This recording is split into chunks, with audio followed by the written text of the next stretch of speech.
Good morning, good afternoon, or good night, whenever this video finds you. Hope you're getting your hustle on. Andrew Tremendous Jones here. This is going to be a different video. I'm not going to be talking about arbitrage or anything like that.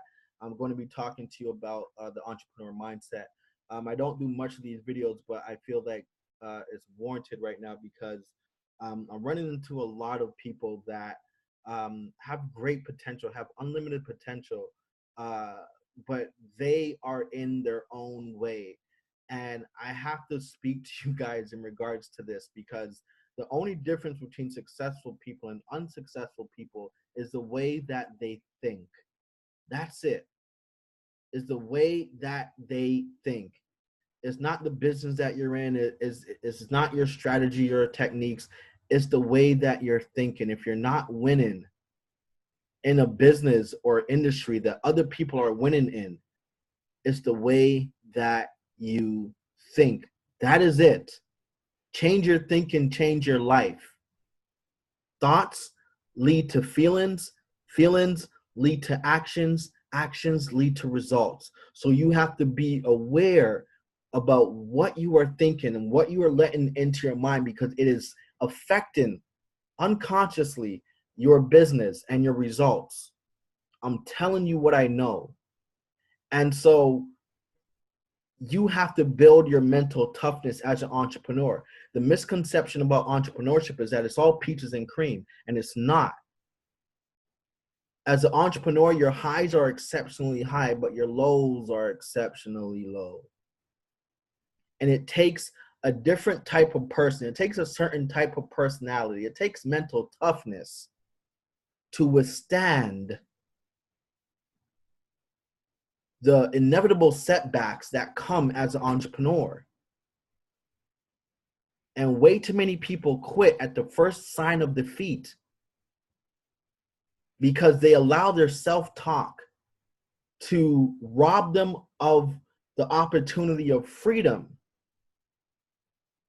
Because that's what our self-talk does to us. It tries to talk us out of living our best life. Why? Because it's concerned about your comfort. And the moment you step outside of your comfort zone, entrepreneurship, all hell will break loose in your mind first. Why? Because the mind is the real battlefield. And once all hell breaks loose in your mind, your self-chatter will say things like, what are you doing? Why are you doing this? You're not like them. You're not like her. You're not like those other people. Go back to that job at Walmart, greeting people at the entrance. You had a steady paycheck coming in. You got to go home and watch Desperate Housewives, right? Even though you yourself are living a quiet life of desperation, right?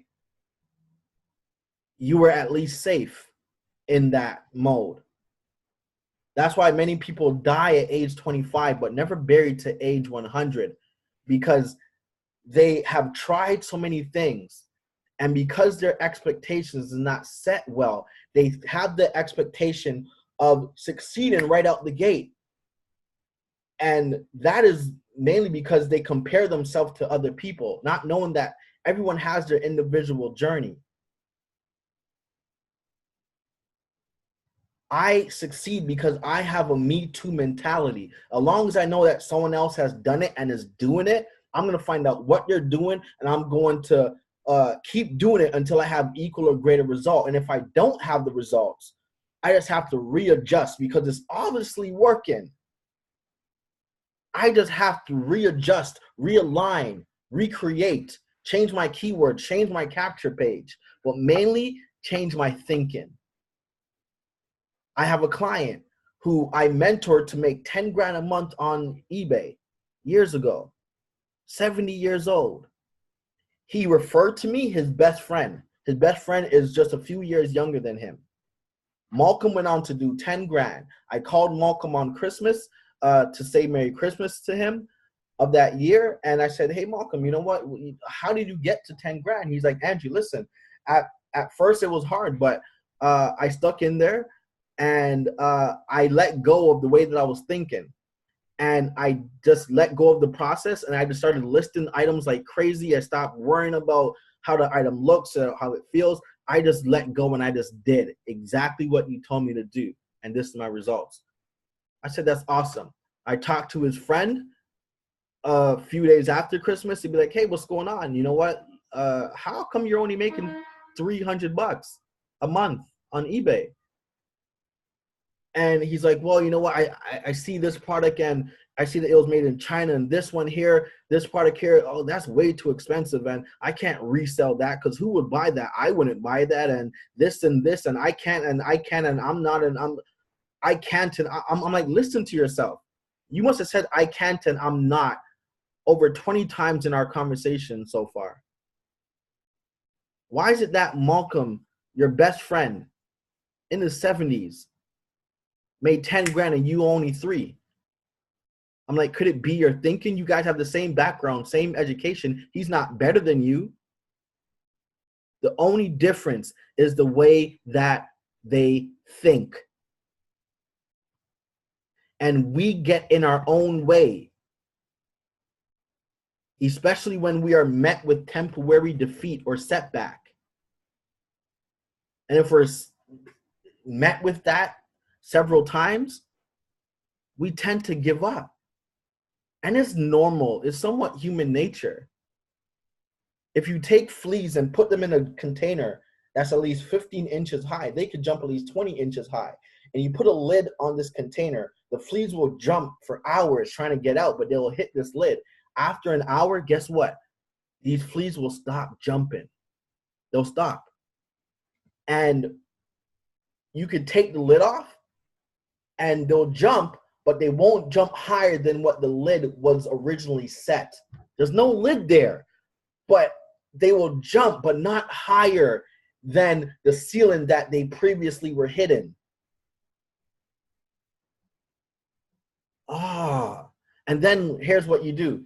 You take a flea that's brand new, put it inside that same container, that flea will jump out. And then every other flea will look at that flea and say, wow, if he could do it, I could do it too. And they jump out right after. Isn't that amazing? What changed? Was it their ability to jump 20 inches? No. The strategy of how to jump? No. It was their thinking. They were holding themselves back. They were their own limitations. You got to get out of your way. You got to build your mental toughness to deal with the inevitable setback as an entrepreneur, because it's not if, but when adversity will hit you as an entrepreneur. And when it does, it hits hard. And it takes a different type of person, like I said, to deal with that. And what's going to come to your aid when that inevitable setback comes is your personal development, is your mental toughness, is your stickability to find a way. That's why I always say, be like water.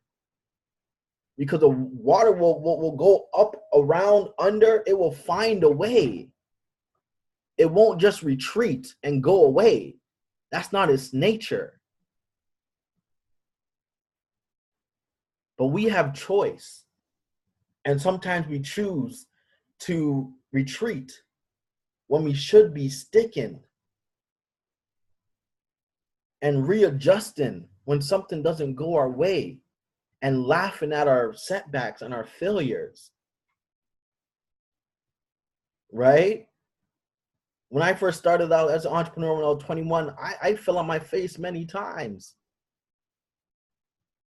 And I had to laugh at that. I had to keep my sense of humor up. And I had to readjust, replan. Had some closet crying moments.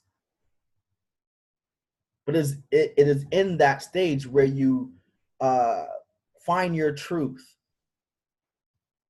Because to me, the reason why I stayed until I hit my goals and continue to hit my goals is because the alternative was worse. Sitting in a cubicle, building someone else's dream for the next 40 years of my life was not an option. I felt like a shark in a fish tank working in corporate Canada. You know that if you take a baby shark and put it in a fish tank, it won't grow to its full capacity. But if you take that same baby shark and put it in a body of water, a lake, or ocean, in a few weeks, it will grow to its full capacity. So what does that tell you? That tells you that you could only grow to the extent that your environment will allow you to. So if you're not creating your environment, if you're not manipulating your current environment, if you're not getting around successful people, reading the books, listening to the audio books, going to seminars and functions constantly, you're going to retreat. You're going to stop jumping, even when there's no lid there. And you'll get in a business, you'll start a business, and if it doesn't work within a month, you're calling it quits. When you should be readjusting and realigning. Stick and stay and you'll get your pay. I'm no different from any one of you guys. I just chose to think different. I chose to feel different. I chose to not let my past failures define me or shape my future. I chose to believe in myself when no one else would. And so let me quickly give you guys the strategy of how to obtain more, how to attract more into your life. And here's how I attracted $30,000 in a single month. I had a notebook. I still have this notebook. And I would write a list of things that I wanted in my life. And I would read it every night and every morning when I woke up. And after I read these things that were written in the present tense, I would envision what it looks like. So if you say, I want to live in a 10,000 square foot home, you have to envision what that home looks like. What kind of tiles are you walking on? Is it heated floors? Where are the chandeliers? What kind of staircase is it? What does the kitchen look like? Is there an island in the middle of the kitchen? Stainless steel appliances? How's the furniture set up? Where's the television? Where's your library? What does your garage look like? Where are the tools? What does the bathroom look like? Is it a double sink or a single? What does your closet look like? What kind of bed sheets and curtains do you have? Live in that, because your mind can't tell if it's real or if it's fake. And there's a part of our brain called the reticular activating system that is responsible for bringing to our experience through people, circumstances, and events what is important to us. I had a friend who wanted a Chrysler, and she became obsessed with this Chrysler. She would look at pictures of it. She would put it on her screensaver, on her phone, on her laptop. She would test drive it. She didn't have no money to buy it, but she was just obsessed with this car. And one day we're walking down the street and she said, Andrew, is it just me or is that Chrysler everywhere now? And at that moment is when I fully understood the law of attraction. That Chrysler was always everywhere, but she is noticing it more because that's what our reticular activating system is responsible for doing. It's responsible for bringing to our awareness what is important to us and what we focus on. And it will give, and then that's when the creative ideas and thoughtfulness come to us at unexpected moments with ideas, plans, and strategies of how to obtain that. Or you'll get a call where someone's going to put in a favor for you. Her uncle bought her the car because he overheard her talking about it. It's real. It's real. So envision what you want. Come out of that envision and feel gratitude for what you currently have, even if it's a little. Feel gratitude for it. And then even if you want to start a business, envision how you want that business to go. Come out of that, put together a daily plan of action, a daily plan of attack, of things you're going to do consistently. And if what you're doing is not working after a while, you readjust. Why? Because as long as there's other people doing it and they're succeeding, you could do it too. They're not better than you. They just think different. God has no respect of person. What he did for them, he'll do for you and then some.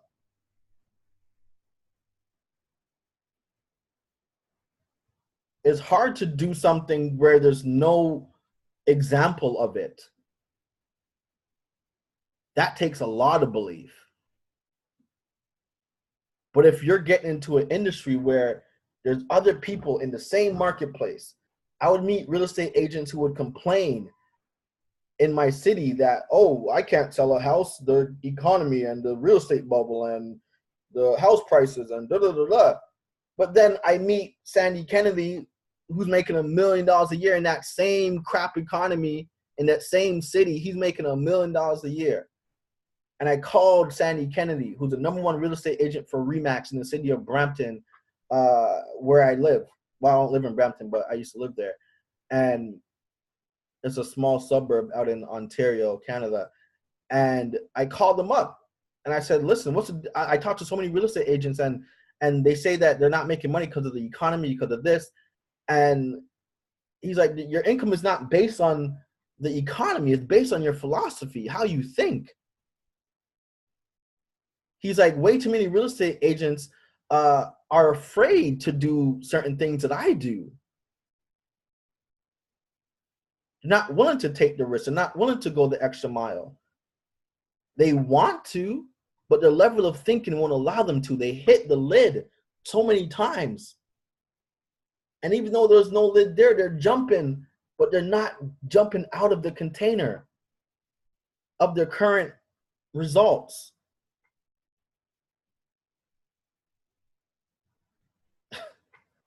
But then Sandy, he looked around that container and said, okay, here's what's going on. You guys are jumping, but not to your full potential. Here's what I'm going to do. I'm going to do things different because there's other agents that are making it happen. So I'll figure it out. The same thing happened with Alcatraz, the famous prison break in Alcatraz, the most secure prison in the world, where those 3 prisoners who escaped, they couldn't find the bodies in the water. They had no evidence of these prisoners dying, but they had to go on TV and say that these prisoners died and they didn't make it to freedom. Even though they've been spotted in public, the Warren at the police had to tell the media that the prisoners died, that they didn't make it, knowing that was a lie. But then he told the prison guards, the reason why I had to tell the media that and tell everyone that they didn't make it, because if I said that they made it, it would have been a testimony to those still in prison, in our prison, that they could do it too. I had to say that, because if not, it would have inspired them. They would figure it out and get out. Right? Sometimes all we need is an example, right? And if you could see and find an example, just find what they did and duplicate it times 10. You're worthy. You have unlimited potential within you and around you. You have enough light in you to power an entire city, but you don't even know it because we've been programmed to fail. That's why we have to program ourselves, reprogram our minds and our thinking, read the books, listen to the audio. I'll be washing my dishes and I got Jim Rohn playing in the background talking about the law of ambition, saying, here's how you move from employee to entrepreneur. Work full-time on your job and part-time on your fortune. Wait till your fortune matches up with your job, and then you go full-time in your business. Listening to things like this, listening to John C. Maxwell talk about the law of leadership, listening to autobiographies of people like you name it, Winston Churchill, or the gentleman from The Pursuit of Happiness, Chris Gardner, hearing their struggles and reading how they had every reason to retreat. They were hitting the lid like the fleas. Every week they were failing, but they didn't internalize the failure. They used it as fuel because they had mental toughness, and beyond mental toughness, they had desire.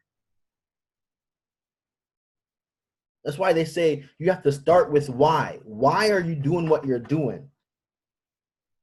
For me, I use fear to propel me towards my destiny. The fear of sitting in a cubicle, building someone else's dream, feeling like a shark in a fish tank. Every time it was Sunday night at 9 o'clock, I had a really weird feeling in my stomach. And when I walked into work the morning after, I would feel like a refrigerator was on my back. I don't like that feeling. So I said, if I don't want that, I got to do something to move away from that. Understand?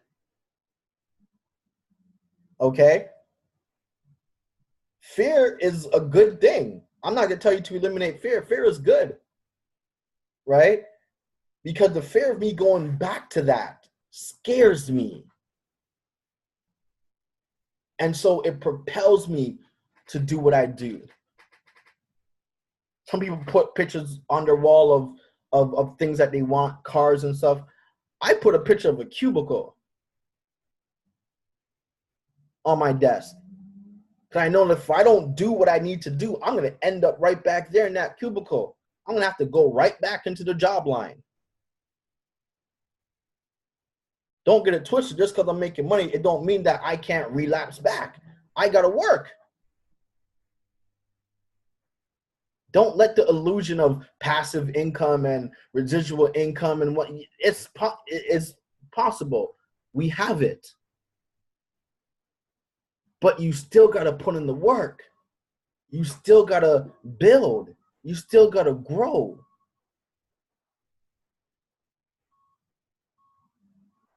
When I got to a level where I was making enough money where I could just do what I want, I didn't just do what I want, right? Because there's only so many times you can sit on the beach, right? Work makes you feel alive. But doing the work that you love makes you come alive. Understand? So I work 24/7, but I love it because I enjoy it.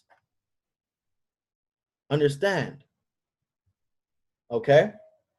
So I just wanted to do this video here to show you guys that life happens to us all. It happens to us all. It happens to the best of us. It's not what happens to you, it's what you're going to do about what happens to you. Envision what you want. Live there. Feel the gratitude. Envision what you want your life to look like. Feel the gratitude. Write down the ideas. Be aware of people, circumstances, and events that can help you get to where you want to go. Give and contribute. Have a spirit of giving, and more will come back to you. Something's not working for you, re-strategize, replan. Redo your website. Redo your business cards. Redo something. Okay? Entrepreneurship is all about testing, but it's more so about application and productivity. So I hope this has inspired you to go after what you want with full force and continue to be locked in, because you could do it. You know you can. I know you can. My God is not a respecter of person. If he did it for me, he'll do it for you and then some. You just have to believe that. I don't envy rich people. I don't think that they're better than me. They just think different. The billionaire is not better than you. I don't put him on a pedestal. I just have to find out the way that he thinks, because the way that I think got me to 6 figures, but it hasn't got me to 1 million yet, right? It got me to 250,000, right? Close to 500,000, right? But it takes a different level of thinking to get to 1 million. And then when you get to 1 million, it takes a whole nother level of thinking to get to 1 billion. You understand? Tony Robbins makes billions of dollars per year in his business. And he's like, the reason why I make billions in my business is because I hang around billionaires. I stopped hanging around millionaires and I started hanging around billionaires. I started listening to them. I started reading their books. I started going to their seminars. Only billionaires, not millionaires, billionaires. Because I was in the $1 million category for way too long. And I knew that I could do more. And once I changed the way that I was thinking, I made 1 billion. Change your thoughts, change your life. Peace.